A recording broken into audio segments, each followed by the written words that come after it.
Wife and mother of two at home, and she is tenderizing to beat the band, but not just one tenderizer, two tenderizers, a set of two. How are you, Miss Suze? I'm doing well. I'm getting ready for the holidays, can't you see? I see that. Now, how many stainless steel, I guess, spikes blades are in here? 72 stainless steel blades right here. They're going to puncture through all your proteins to make them nice, juicy, and tender for the holiday season and all throughout the year, especially when you have that, I think you had that Ninja grill out there. Whatever you had outside, the grill dads out there, they know you got to tenderize first to get the meat perfect for when you want to grill it out or cook it inside.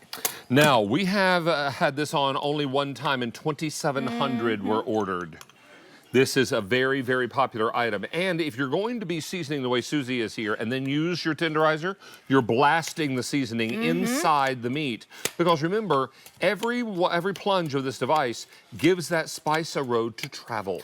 Well, and that's what makes it so juicy, so tender. You're also breaking up the proteins, and all that fat is going to get circulated all throughout that steak, that chicken, that pork. If you want to use it on your turkey, you can absolutely do that. Now, you can do it a couple different ways. You can tenderize it first, and then add your seasoning and tenderize it again. You can do it all at the same time, but take a look. I'm just going to go right down, and that's creating flavor channels and flavor pockets, a nice little road for all those spices and marinades to go and collect through. And we want all that fat to render down as it cooks. So if you want to then also put the tenderizer through the fat portion, it just breaks the fat down a little bit and gives it a road to travel once it begins to render down and melt. This is lovely. Don't miss out on this opportunity. Maybe you are adding marinades to your meat. Yes. We're going to help you do all of that thanks to this beautiful Prepology tenderizer, set of two in gift boxes. Now, I have colors, as we often do in these stories. This is tomato. We have ocean blue. Beside the ocean blue is the gray, then the cracked pepper. Don't forget the amethyst, and finally the mint.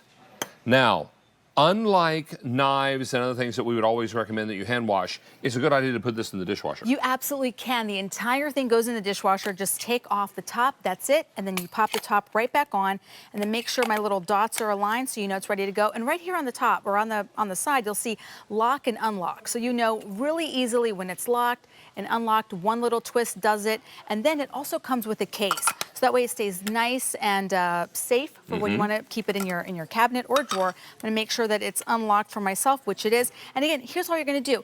Every time you press down, you're getting 72 stainless steel blades. So just after a couple presses, now you're talking about hundreds of presses down.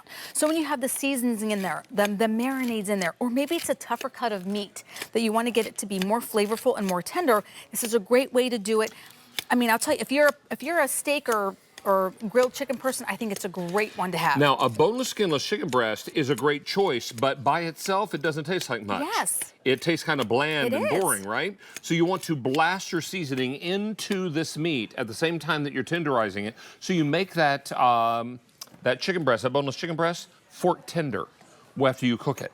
And if you are thinking about, can I use this over Thanksgiving with chicken on the bone? The answer is yes. Oh, absolutely. So I'm going to just show it to you off the side first, because you can go, it's not going to go all the way through the bone, but you'll get pretty darn close as you push it, because take a look at how sharp that is. Again, stainless steel, 72 of these blades puncturing every single time. So when you are doing it on, if you want to do the roast chicken, if you want to do the turkey, you can. I'm going to go right through. I'm going to start right at the legs, right at the bone. You're crunching through, you're getting through the seasonings, the spices, the butter, the herb. And you said something last time. You said you put basil underneath the skin. You said basil and butter. Unsalted butter. Oh yes, the basil I've never heard of. Yeah, I let the love that. I let the butter come to room temperature, and then I rough chop the basil, and then I mix it in the butter, and then I slide it under the skin. That's such a great idea. Now, if you want to tenderize with the Prepology after you've done that step with the butter, it's just going to give the butter and the basil a road to travel. I think it's a smart idea, because again, when you put that seasonings in, typically they're going to do this. So I'm just going to pop the seasoning on the top.